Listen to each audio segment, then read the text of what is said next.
Hey, I'm Coach Kozak from HASfit, here today to bring you another free professional workout routine. When I'm all done demonstrating the workout, make sure you click the link in the video description. It'll shoot you over to HASfit's website where we have the workout instructions. Alright, let's get this thing started.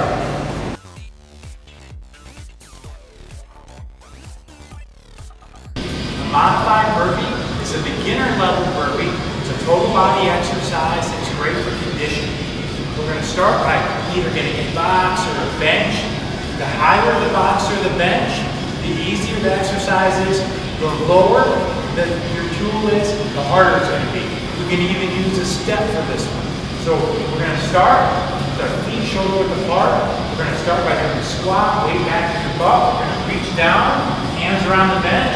We're going to throw our feet back. We're going to drop into a push-up. And then as I raise up to the push-up, I'm going to jump back up and jump up with my hands overhead.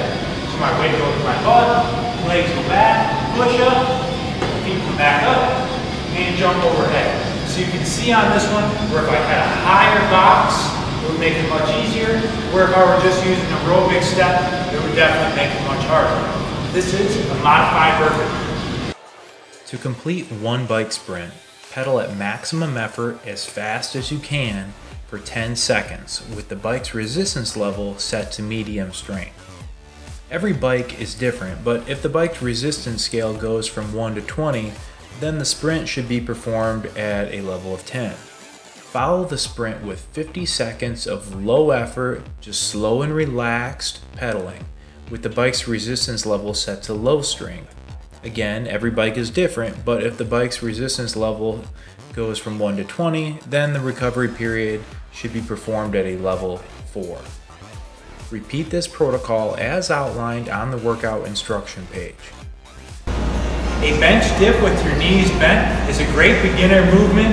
It's a movement for your chest, triceps, and shoulders. All we're going to need is a bench. You can even use a chair if you don't have a bench. With your knees bent at a 90-degree angle, we're going to drop in your feet shoulder width apart, hands shoulder width apart. Good posture. We're going to drop straight down and come back up. What I don't want you to do is drop straight down and then use your hips and your legs. This is not a movement for your legs, it is for your upper body. So I want you to only bend at your elbows, drop straight down, and press back up with your upper body, not with your legs. That's called cheating. So breathe in, breathe out. That is the bench dip with your knees bent. An overhead squat is an excellent lower body movement that can also be used as low impact cardio. We don't need any weights, we're just going to use our arms as resistance. We're going to start with our feet shoulder width apart and our arms straight up. The key to a successful overhead squat is kicking our butt back first. We're going to sit back with our hips first, and then keep a good posture. Sit down until our knees are at a 90-degree angle and our hips are parallel to the floor. Come back up. While you're completing this movement, you're probably going to feel your body start to pull forward, but try your best to keep your shoulders back and keep an upright position. Depending on your flexibility, you might not be able to sit all the way down. If you can only get this far down to start, that's okay. Keep trying and you'll just get a little better every time you do it. An inverted pronated pull-up is a great way to get better and stronger pull-ups so that you're able to do pull-ups on the bar up top. It's also a great way to engage your core while doing a pull-up. So I'm going to show you 3 difficulty levels, starting with the easiest and progressing to more difficult. The first version, so as you'll see, I have a bar set up in a rack.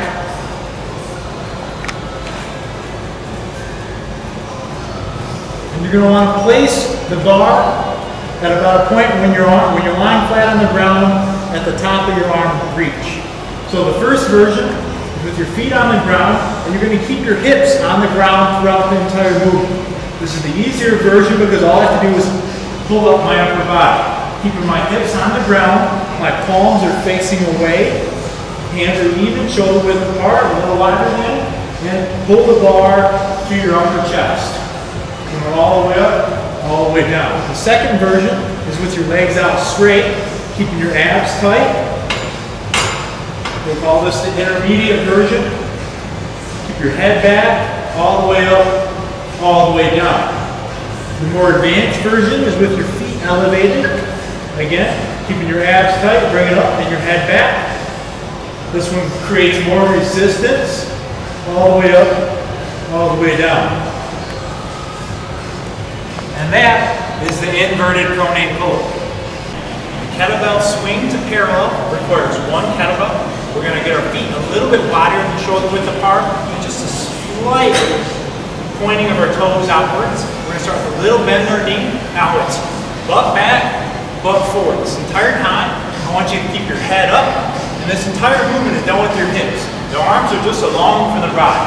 The power in our hips is going to project the kettlebell straight up. It's not a squat down, squat up. It's butt back, butt forward. There is a difference. Your back straight and your head up through the entire movement. That's the kettlebell swing.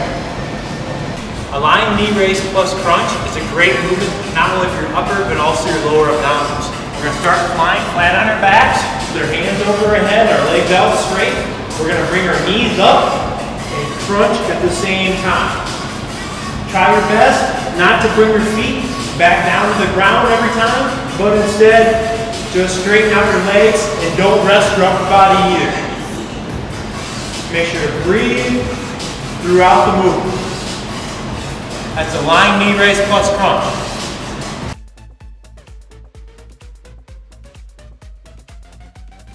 Thanks for working out with me today. Make sure you click the link in the video description. It'll shoot you over to HASfit's website where we have their workout instructions.